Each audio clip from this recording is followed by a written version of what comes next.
All right, we are good to go.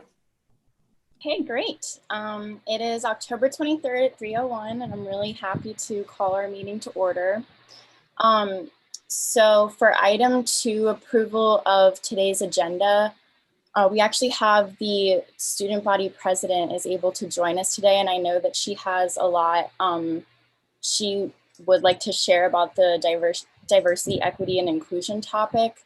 So I was wondering if anyone would like to make a motion to reorder business to move DEI to be item 4 after the approval of the minutes for the sake of her input. I so move. Awesome. I'm happy to second. Thank you. All in favor of the motion, please say aye. Aye. Aye. Aye. And anyone opposed, please say nay. Okay, that passes. Awesome. So we can approve the minutes for, I think it was October 9th, 2020. Does anybody have any comments on the minutes before I hear a motion? Do I hear a motion to approve the minutes from the last meeting? Motion to approve. And a second. Second. All in favor of approving the minutes, please say aye. Aye. Aye. All opposed, please say nay. The minutes pass as well. Awesome. So now that we've reordered business, we can move on to the diversity, equity, and inclusion topic.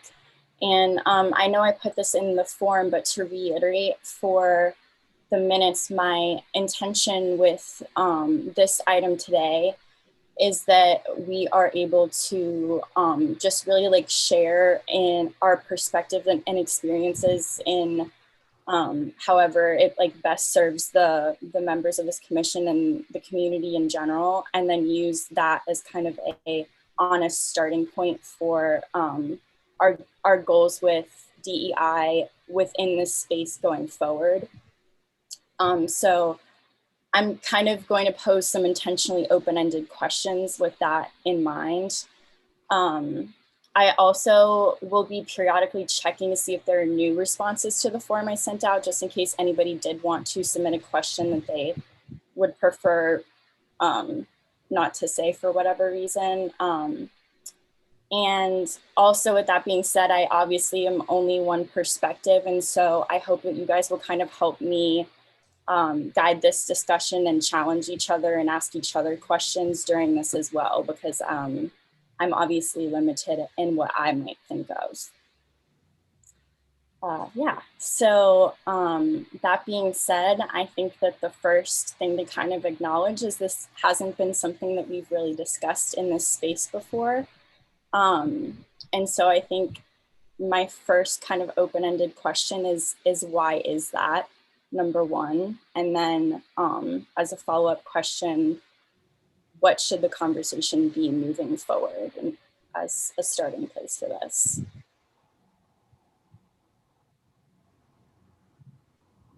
Yeah, Steve? Well, you know, I'm never one to shut up. So I think we have had conversations in prior years, especially in reference to working on relationships between the international students and residents. But you're right, I don't think we've spent time since I've been on to talk about the full range of diversity. And to some degree, I feel that's reflected from the community perspective by the fact that most of the diversity in this community is because of the university and is more recognizable on campus than it is throughout the community. Mm-hmm. You know, my neighborhood, my last neighborhood had a variety of residents, and it just really never occurred to me that it was and is a diverse neighborhood. I just appreciated that, but didn't think of it as a problem. Mhm.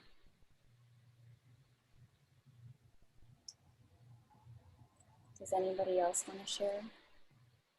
Something I wrote about kind of in my response to your form, Megan, was I can see SCRC doing just like being involved in some cross pollination between, what's initiatives happening on campus and, things happening in the community, looking at ways that we could advance the goals of each of the groups and help facilitate communication between the two. Yeah. I was going to bring this up a little bit later as we got more specific, but since you mention it, Zoe, would you have any perspective on some of the dynamics of maybe why there isn't more cross-pollination between any DEI events, like maybe from diverse student organizations to the community and vice versa? Yeah, definitely. I think one thing is just a lot of the orgs on campus, they struggle with resources, they struggle with communication, because it's a self-selecting group of students, right? So they don't draw from as many people as potentially some other student orgs. And they're all like constantly like at odds, well, not constantly, but occasionally at odds with the university as well, and dealing with different tension. So I think it's mainly just a communication thing, and I'd love to help bridge that gap. That's something as DAC that we've been like talking a lot about, is how can we get more involved in the greater Oxford community, and bringing people into our events. For example, like we have in the spring Unity Week, and we do this whole march, and we march uptown, and occasionally there's professors and different university staff and administrators in addition to students, but there's generally not many people from the community. But that's such a great opportunity for people to connect, because I think we are pursuing a lot of the same initiatives, just on different scales and in different formats, but could obviously be supporting each other, because it's not like students just stay at the university, and it's not like community members don't come to the university or interact with students. Mm-hmm. Yeah, I think those are some really good points, and I kind of have a few things that come to mind with that. In preparation for this meeting, because City Council did commend the university on the DEI task force recommendations this week, I was going through those recommendations and kind of like thinking to myself, what does this look like on a like wider community level? And one of the statements was create a centralized system that brings awareness and disseminates DEI initiatives. And I'm not necessarily sure of like something like that exists for like Oxford in general. So I think that this is a good point, but I would love to hear from other people. Steve, I saw your hand, or anybody else wants to. I wanted to mention that Oxford area PFLAG has been around for quite some time. And one of my staff people has served as the president of that organization, regularly trying to involve students and community members around issues of sexual choice, sexual identity, and acceptance. And she's just pulled away from her leadership, which has been, I don't know, 5 to 10 years functioning as the head of that organization. So it's evolving again, and we haven't lost our interest. But it's something that we here at the Senior Center we're involved in it because we hear and are concerned about the work that she does, and the fact that PFLAG, advertises in our newsletter, and we recognize that there are a number of older adults, especially in a university community, who have come up through a lot of the tensions of coming out and being who they are, and they are accepted here in a community like Oxford in a way that they may not be elsewhere, or maybe only in a very, very large city. So I find that to be a really interesting thing. And then also I wanted to mention that the efforts around the Black Lives Matters situations here in Oxford, I think have been exciting and have been intergenerational to some degree, but I think they've been interrupted by all of the COVID stuff, so that we haven't seen the kind of, I've not heard about the kind of connection between university perspective, student perspective, and community perspective that I would believe should exist. Mhm. So I was just gonna add, I know like there's some other groups like the Interfaith Center, for example, works with both university students and the greater Oxford community. So I think there are groups out there. I think it just would be a matter of helping connect these groups. And like you said, kind of creating that link between both different perspectives. I think Black Lives Matter Oxford has done a great job of that. A lot of their leadership is students, but there's also community members involved. So learning from groups like Black Lives Matter Oxford about organizing in those ways. I am thinking of the churches in the area because if you go to one of the churches, they're very diverse, families with children, retirees, and you cut through. It doesn't matter which church you go to, uh, you meet people outside of the student body, and then as students, that helps the congregation be diverse too. Glenn, I think I saw you trying to jump in there with some thoughts. Would you like to share? Yeah, thank you. Regarding cultural events, typically Enjoy Oxford would be the hub to the community, and they normally have done all of the advertisement as well as some of the production to having cultural events in the city. Regarding political actions or political movements from various groups, those are definitely singular in nature. Like there's no real city hub to talk to try to get those moved out. However, the city office tends to do that. Like if someone wants to hold an event uptown and they need to get permits for it and things like that, they'll go through some sort of consultation just to make sure that the event won't run into some issues or roadblocks or anything like that.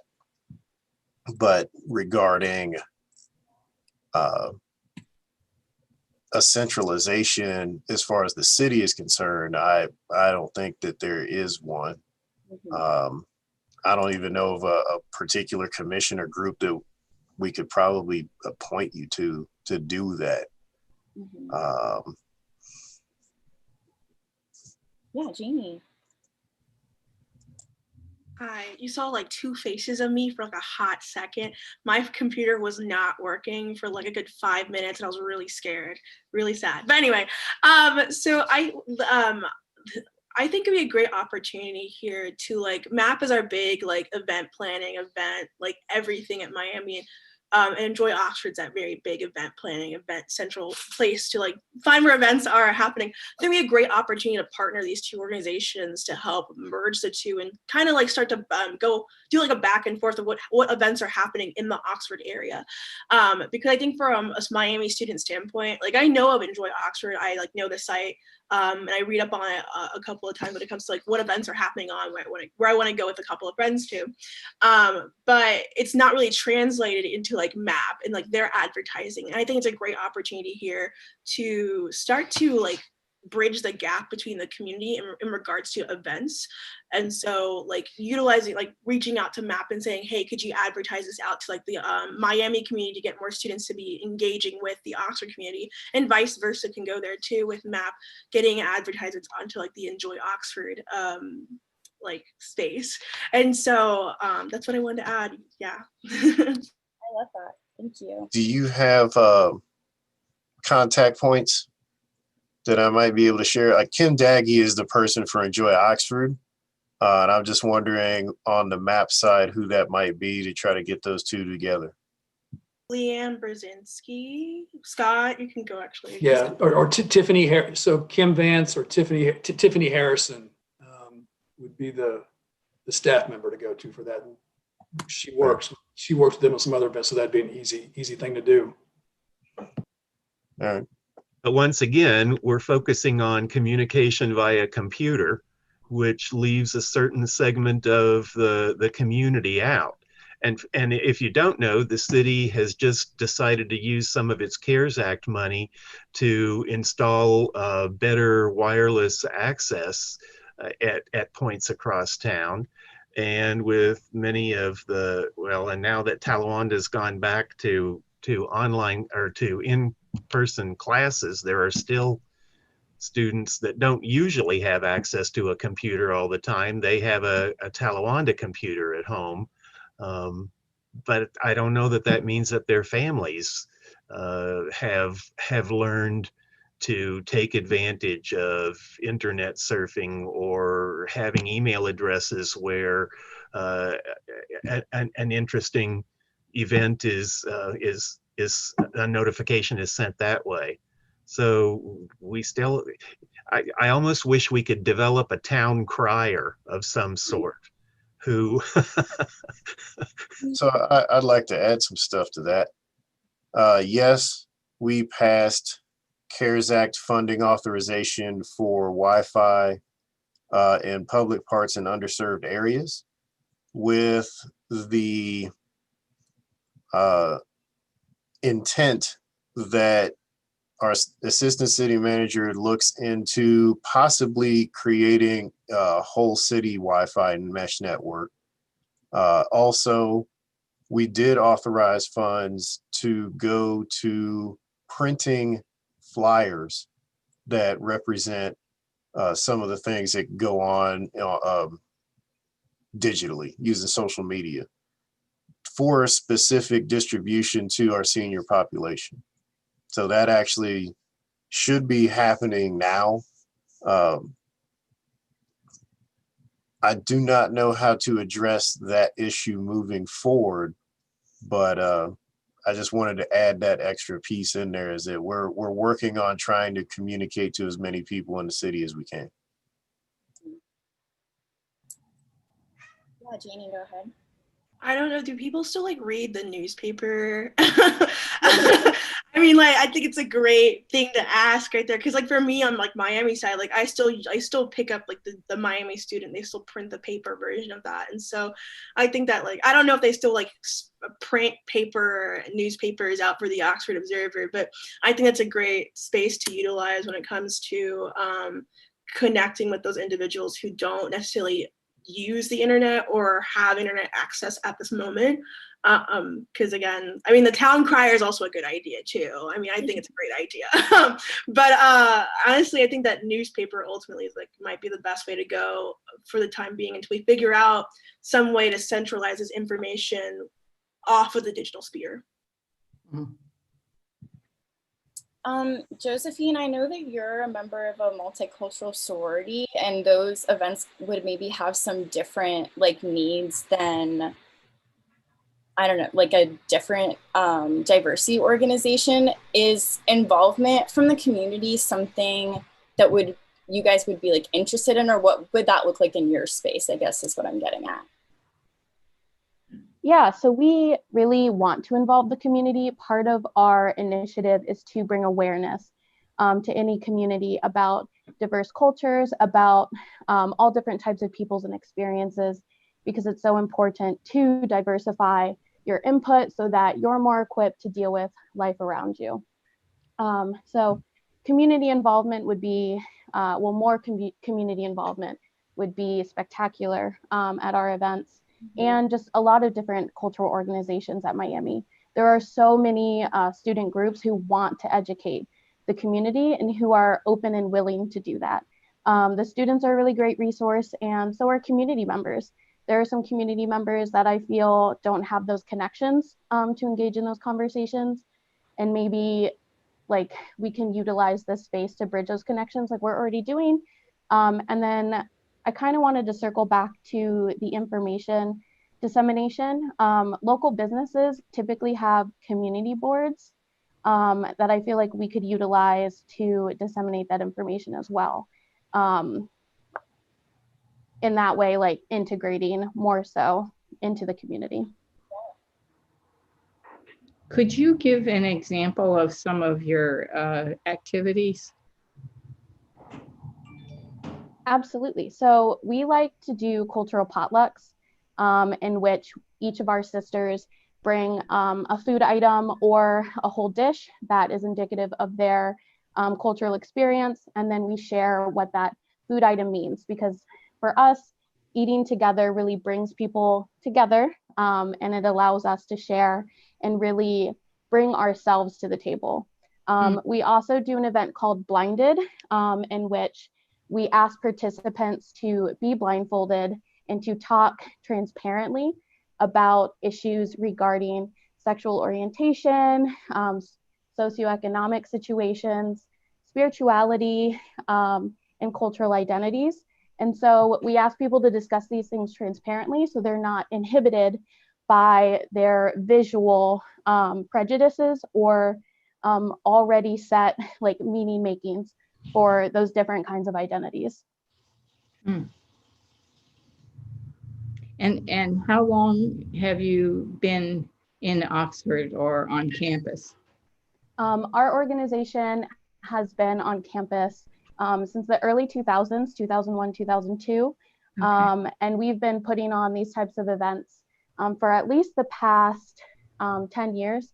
Every semester, our chapter tries to put on this event, and we try to connect with the community, but I feel like the blindfolded aspect of it turns people away. And so we're trying to think of ways to reformat this event to accommodate people feeling uncomfortable with that, but also reach as many people as possible, because it's a great opportunity to bring people together and talk about those hard issues.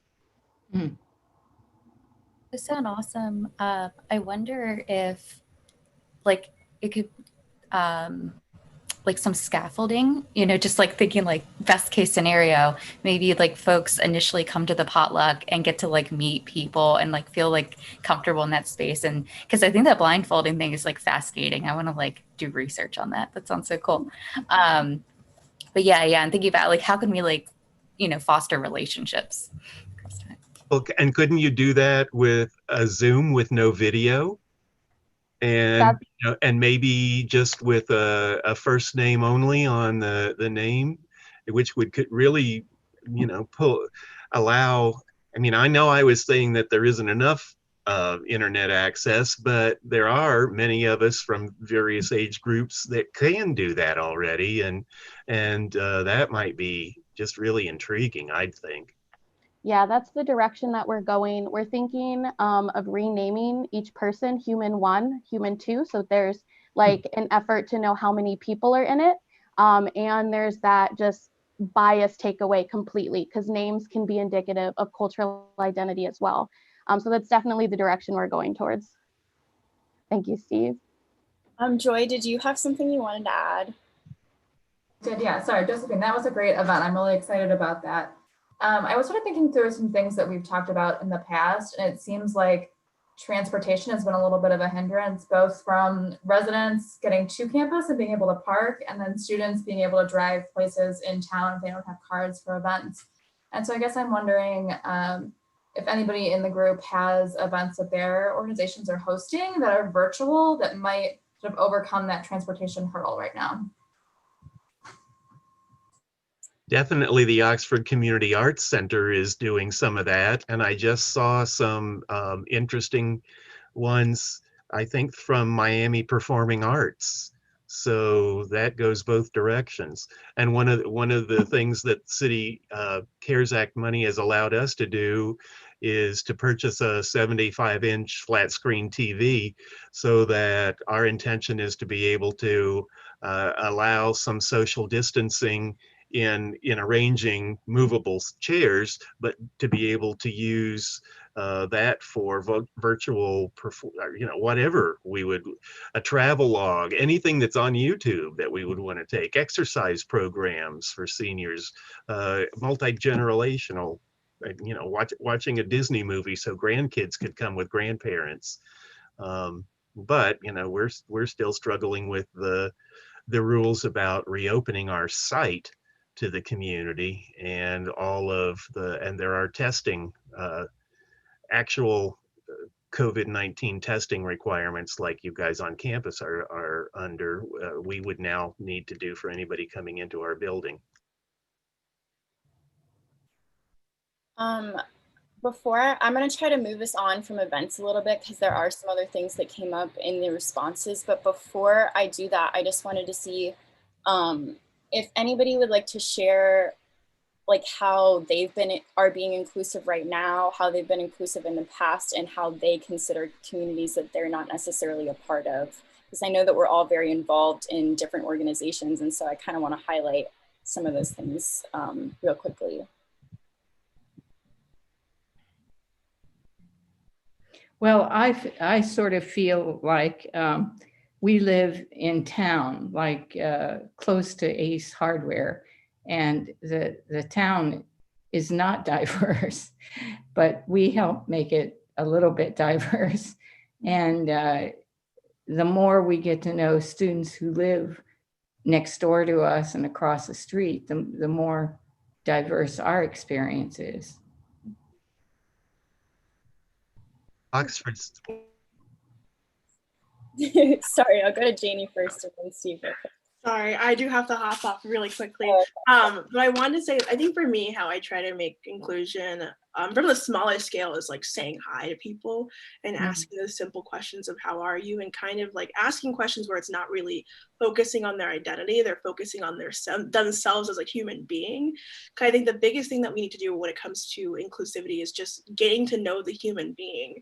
But to go even kind of scale it up on a larger scale, it's mostly going to events, obviously, but also talking to individuals who you just do not know, and saying hi, how are you, introducing yourself, and kind of getting an understanding of like who they are and those very fundamental aspects of of who they are as an individual. And I think on a community side, when it comes to me as a student getting to know community members, this summer when I was doing like the Black Lives Matter protests, I would talk to like some community members and understand like, why are you here? And understanding like what are their own passions and why do they do the things they do. It's kind of ultimately to create inclusivity, you have to understand the person themselves and understanding how you relate to that person. And so small talk, those small things that you kind of can find relation with, can help with like creating an inclusive space and ultimately creating a diverse space, because you're allowing people to be their authentic and genuine self. So yeah, that's what I wanted to add. Thank you so much for joining us, Janie. I really appreciate you being here. Nice to meet you, Janie. Thank you all so much. Oh, Scott? I was gonna say, Megan, I'll piggyback on Janie. So, and I agree 100% with her. And the hard part the last 6 or 7 months is it's incredibly hard to have that level of a conversation, or just get to have those informal conversations. Yes. In this platform, because at least you just don't jump on a Zoom meeting to have an informal conversation, or you don't set them up that it's everything has been so structured the last 6 or 7 months that it's hard to do that. And I think the other thing that's, when we talk about our community, we're having meetings here, or I'll have meetings with people that might be in Cleveland or Columbus, or decide not to come back to Oxford, but are still engaged. So it's just, I don't know that I have an answer for that, but that's clearly something that has been missing. And the couple times it did happen this summer with the Black Lives Oxford demonstrations, that was great. But again, there's a large number of people in a close area where you worry about masks and COVID. So I don't know that the answer, but I agree with Janie. That's one of the best ways to do it. I wanted to throw out just the idea. So something I've been taking advantage of, like, not like having to go to as many events other than like on Zoom. So I've had a little bit more time, not much, a little bit. So just taking advantage of that time to increase my cultural consciousness and doing more research, learning from other people, looking for resources where people talk about their lived experiences and trying to understand, how do I play a role in that? where do I fit in my community, and how can I make someone's experience better, make sure I'm not contributing to their oppression in any way, make sure I'm not, taking part in any microaggressions or anything like that. And there's a lot of great resources out there. I think one thing we could do is like definitely, when we come across things, just share them with each other too and start those conversations that way.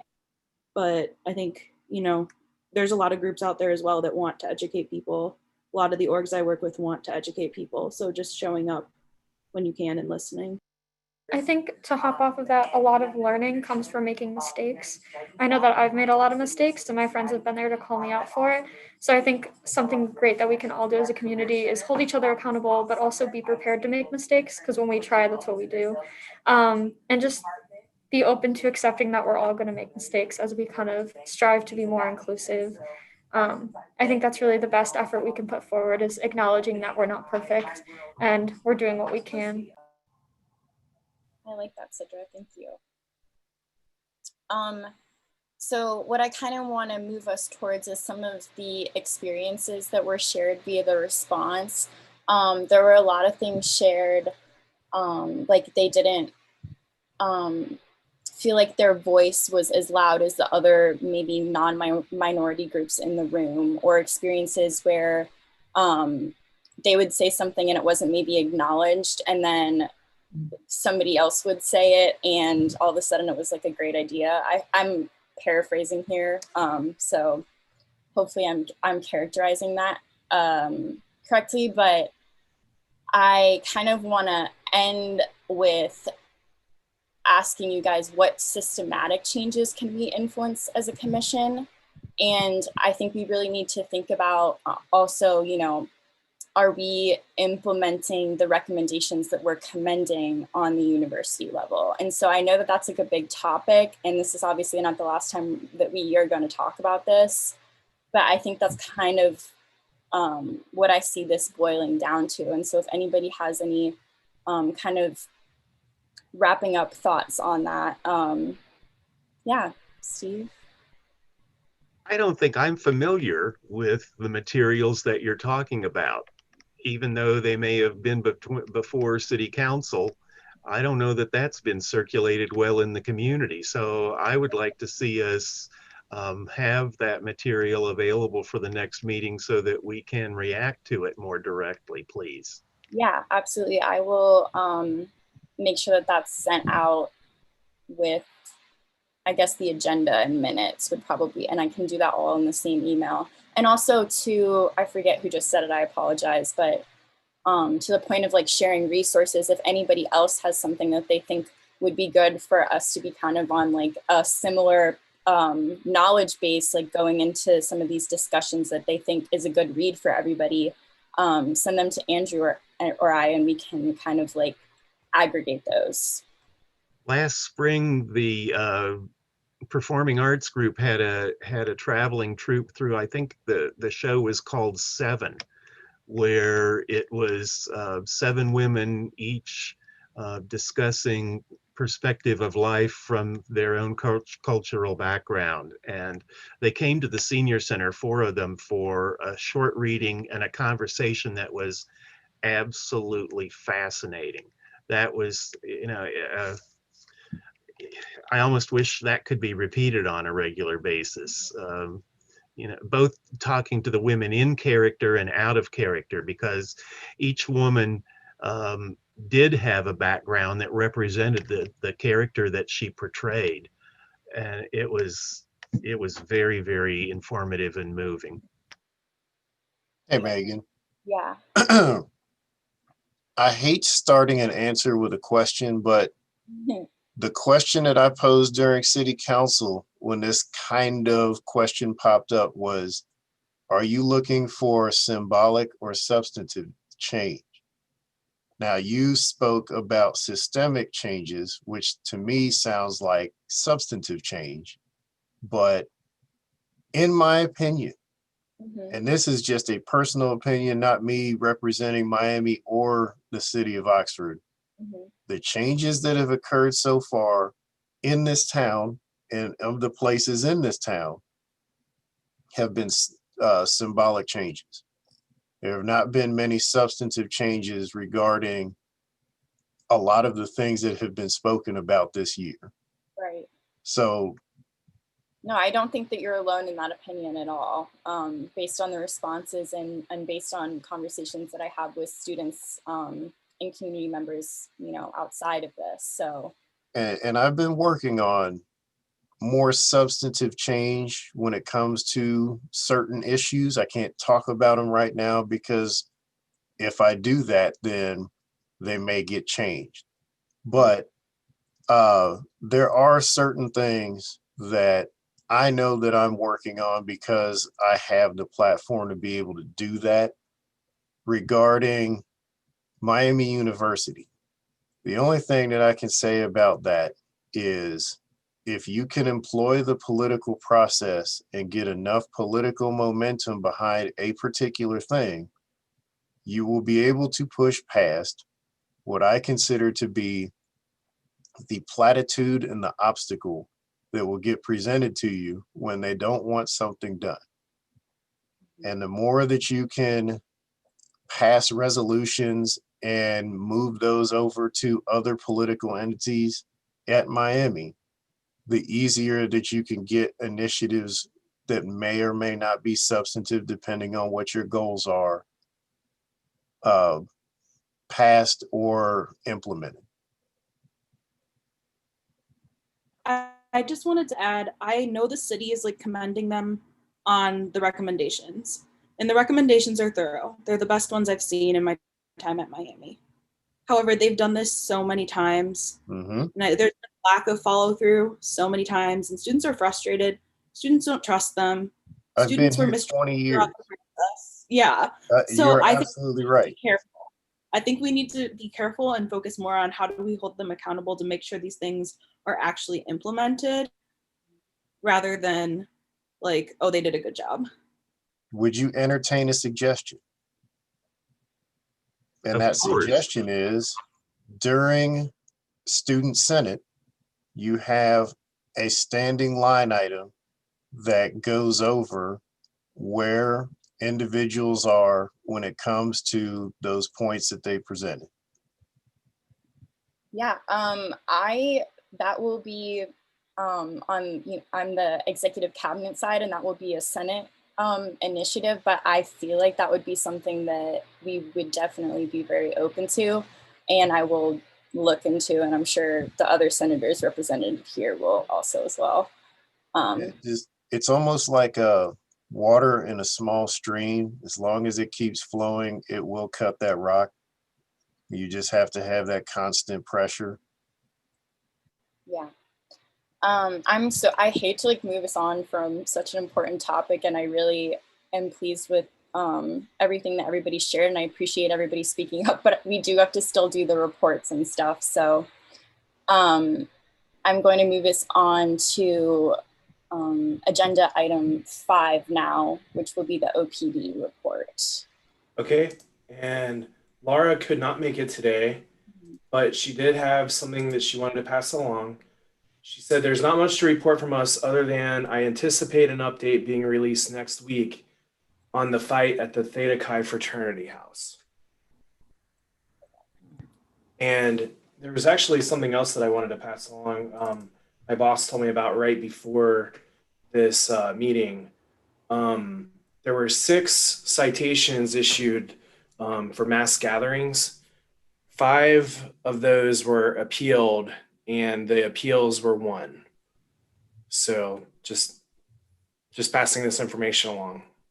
And that appeal goes to whom?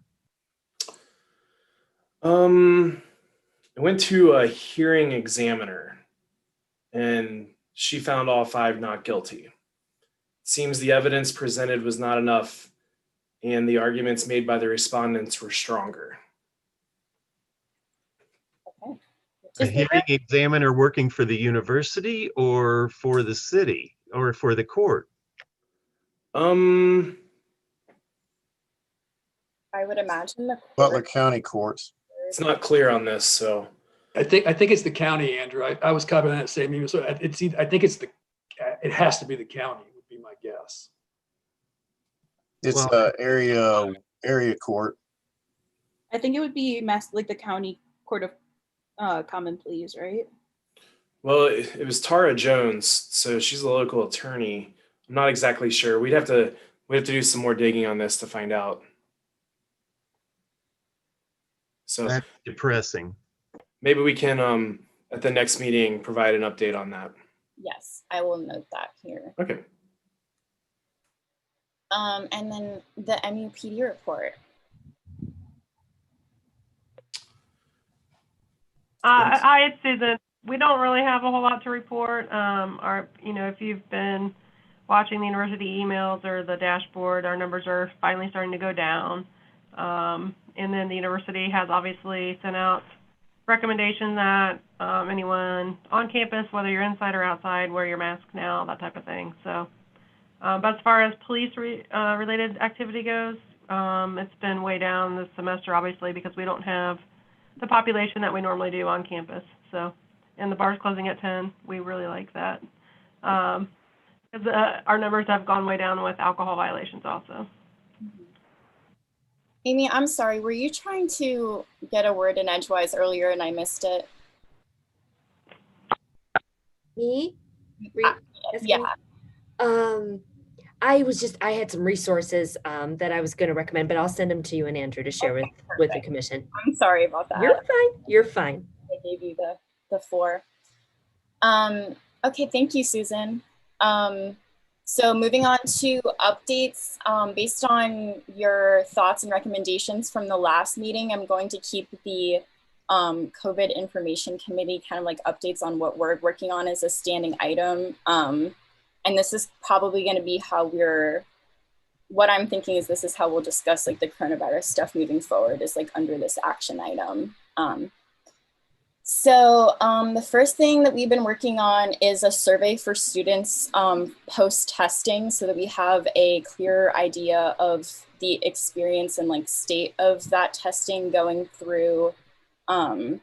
This is so that we can not be kind of like operating on the rumor mill kind of stuff, and we'll like know like what's the social distancing look like, what are the wait times look like, and how long did it take for you to get your results, and those kinds of things. So we'll have some like hard data on that soon, which is cool.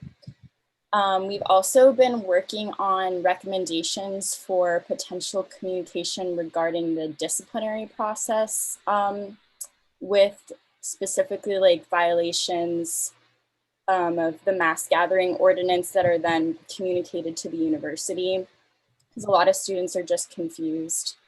And so that's a main thing that we're working on. And we are also getting a coalition of student organizations together so that for communication purposes, we're not reaching like the same pool of people that are like following our one account or whatever. So hopefully that kind of helps us as students like clear things up and address concerns both from the community and from students. So that's something I'm sure that we'll explore, including the community in as well in the future. But right now we're kind of looking at student organizations. And then the last thing, and Sidra, maybe I might like need your help for explaining this correctly because I missed this part of the meeting, but I guess next semester starts pool testing, which will be different because it sounds like it's gonna be the rapid testing, and then you would get Trey, perfect, Trey is here, so he can actually answer that question for me. Yes, hello everyone. My name is Trey Petrella. I know we'll get into this a little bit later, but I am honored that Megan invited me today. So I am the Secretary for On-Campus Affairs in the Associated Student Government. So just like Megan's position, although she works off campus, it's my position the same, but on campus. So I get the pleasure of advocating for the students on campus. I wake up and I deal with residence halls, and I go to sleep, dealing with dining and transportation. So I get an array of mix. But most importantly is I get to lead a committee of about 12 dedicated senators, and through that we advocate for the students' needs. But the big focus on my committee this year has been COVID, obviously, if you couldn't guess. So yes, I want to talk a little bit about testing. So yes, next semester we will be starting pool testing at the university. Pool testing is going to allow us to really wrap up our testing in a much faster manner. So what pool testing is that we can test 10 students at one time. But here's the thing, is that it's a little bit confusing, which I can explain.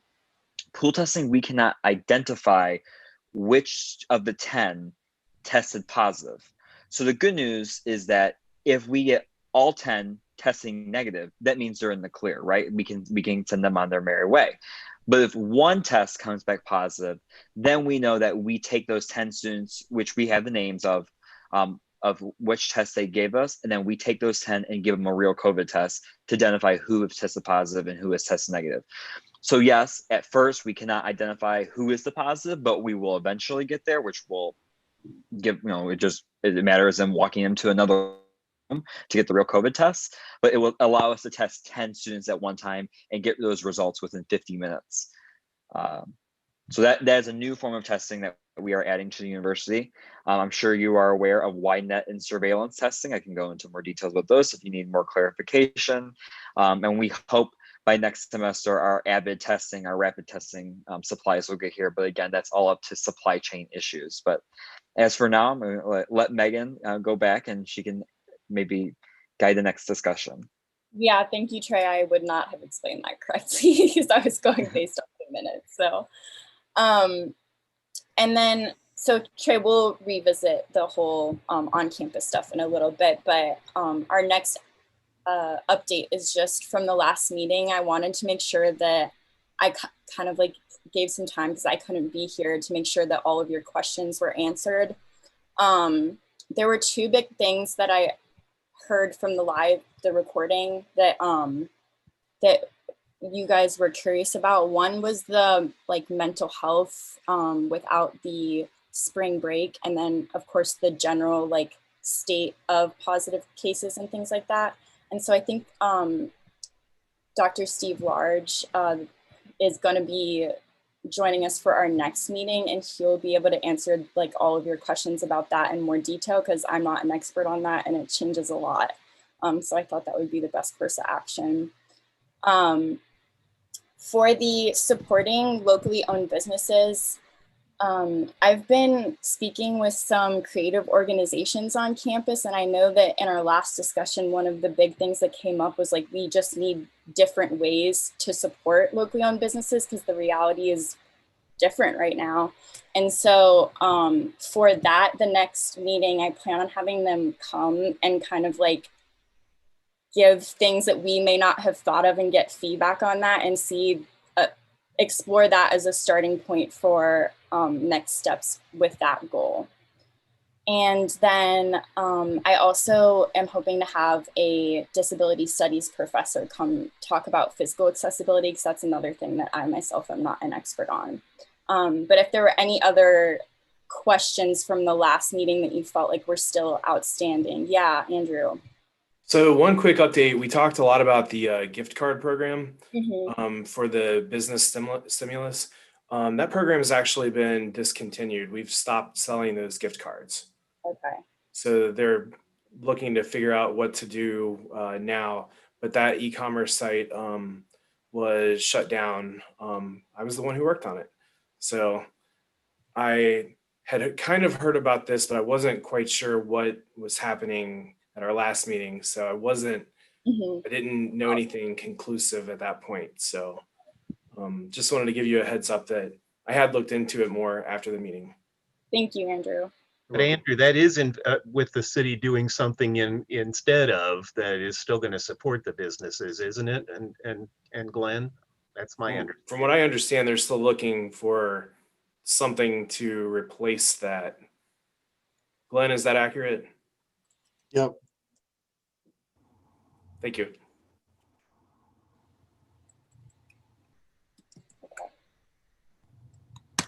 Were there any other questions before we move on to our last item? Okay, great. So also kind of in response to what I heard from the last meeting, I invited Trey here and he was already able to give his introduction. I know you guys had a lot of questions about like on-campus stuff and how that was going. And so I guess this is like open floor Q&A for things that you might be confused about. Yeah, regarding on campus. So Yeah, and I just want to mention, I know our time is till 4, but I am if I don't have anything after this, so if you want to continue the discussion, I know that is I'm able to stay if you'd like to. I'm available to you guys. thank you, Trey. Is there any additional, burning questions right now, or do you just want to let me give you a little bit overview of what's going on campus? I can do a little bit of that to spark maybe some things. Yeah, I know that there were questions about the colors, and it seems like there was confusion about that. Yes. So maybe like in more detail on that, Trey. Thank you. Yeah, of course. Yeah. So I got to speak with Steve on Monday about this, and I think the remaining room is a new place that Miami University has taken steps in order to reduce the spread of coronavirus on campus. So I think one thing to keep in mind is that when we have our color coordination of yellow, which is our lowest, and then all the way up to purple. And purple is our highest, right? That's when the remaining room goes into effect. Although it could be perceived that if we're labeling a floor purple, a lot of people perceive that as that is an outbreak currently happening, and that is false. That is Miami University taking proactive action, saying an outbreak could happen.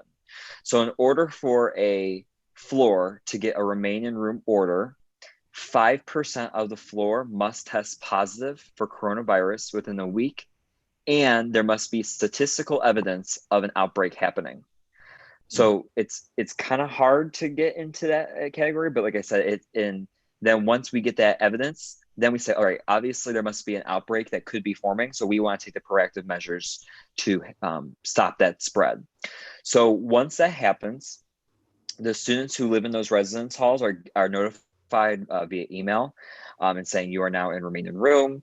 And these are how we are going to assist you with yours and going forward. So there's a designated dining hall we have on campus for main room students to go to only, so they are not mixing with other students on campus.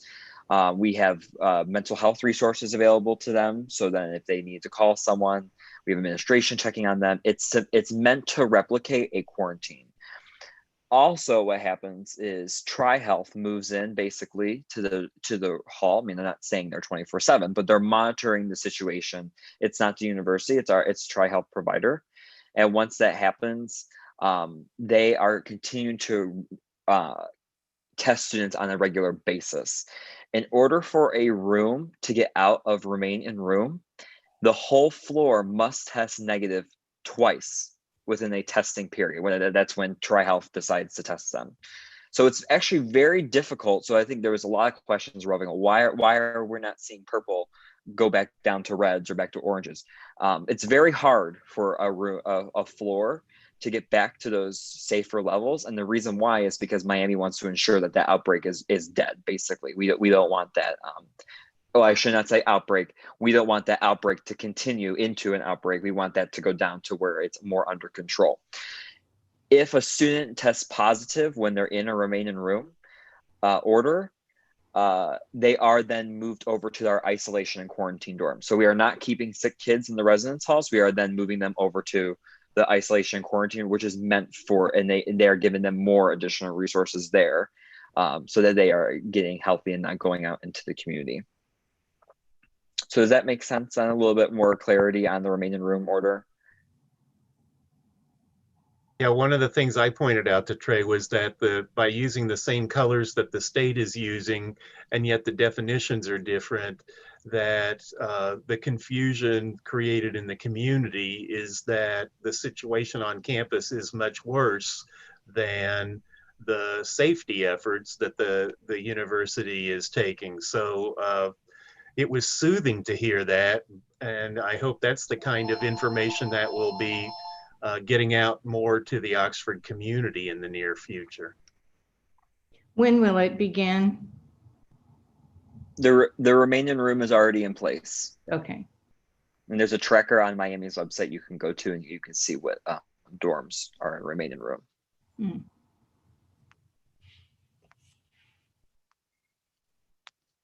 So other logistical things I'm sure Megan has already mentioned before, but you heard me say isolation and quarantine dorms.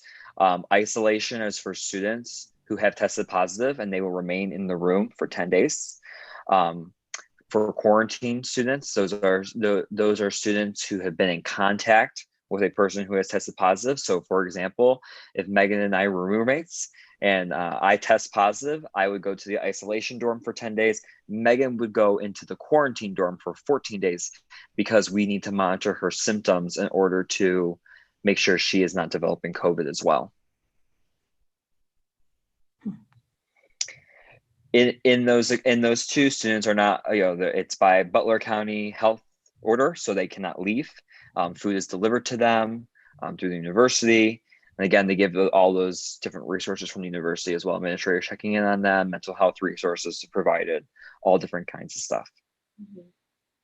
Thank you, Trey. I hope that clears things up for everybody. I realized when I was watching the thing that it's easy to assume that the things that I shouldn't assume that everybody knows the things that I know. And sometimes it's hard to remember that I need to take a step back and really explain that thoroughly.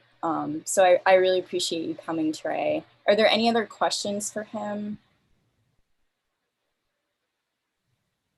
Can I just offer some information from a call I was on earlier today with regional folks that are on the whatever it's called, COVID task force for all of Southwestern Ohio and coordinating with Indiana and Northern Kentucky.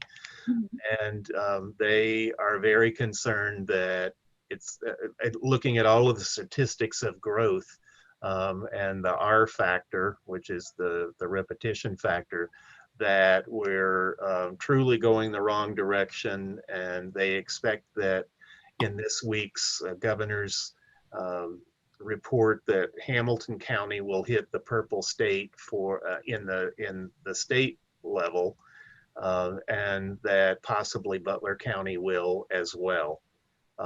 They're seeing an increase in hospitalizations and an increase in ICU use, and yet we aren't at the level where we need to be fearful of the amount of hospital space that is still available. But they are at the point where they're considering if they're going to have to do some shifting from hospitals that are more heavily impacted in the larger communities to rooms that are available elsewhere, or if they're going to have to set up a temporary location like they did for a while at the Cincinnati Convention Center. So it was not pleasant information to hear.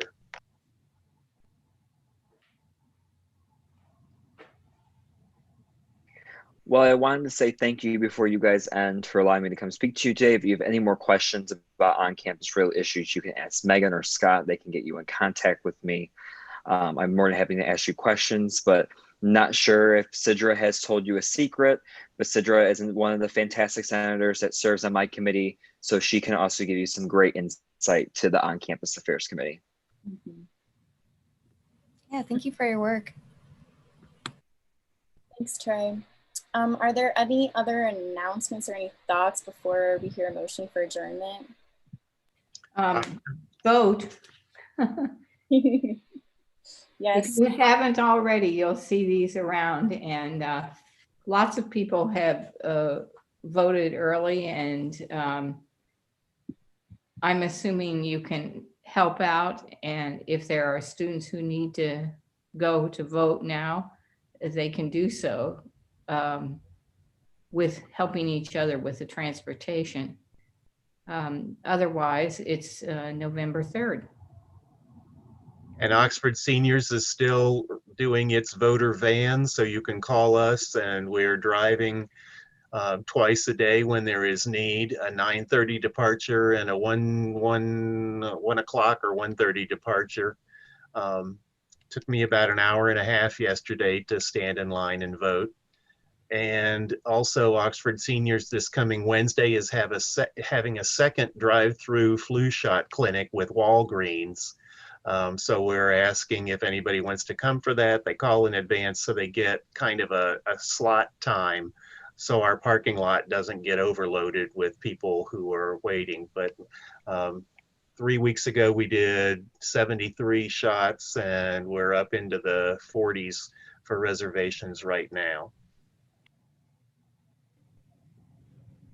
Awesome. Just another quick reminder, tomorrow is actually the National Medication Take Back Day.